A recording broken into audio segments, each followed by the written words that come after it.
మనం మామూలుగా విరగకపోతే విరగొట్టి నల్లగొట్టి లైన్లో పెడతాడు ఆయన. ఎందుకంటే విరిగి నలిగిన మనస్సే దేవునికి ఇష్టమైన బలులు.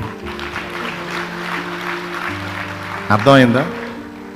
దేవా, ఇవన్నీ నేను పొందగోరుతున్నాను అంటే దేవుడు అంటాడు, నీవు దీనుడు దీనురాలివి కావాలి. అలా కావాలంటే ఏం చేయాలి ప్రభా? నా అంతటా నాకు చేత కాదు, నువ్వే చేయి తండ్రి అన్నప్పుడు ఇక నిన్ను దీనుడిగా దీనురాలిగా చేయడానికి దేవుడు విరగొట్టడం మొదలు పెడతాడు. వేటిని బట్టి నువ్వు అతిశయపడుతున్నావో వాటన్నిటి విషయంలో నిన్ను విరగొట్టి దీనుడిగా చేసి, ఏదైనా నేను కలిగి ఉన్నది నీ కృప తప్ప ఇంకొకటి లేదయ్యా, నీ కృపే తండ్రి అని నువ్వు దీనుడు అయిందాక యాకోబుతో పెనుగులాడినట్టు నీతో పెనుగులాడతాడు ఆయన. యాకోబుతో పెనుగులాడి యాకోబుని దీనుడిని చేసి దీవించిపోయాడు.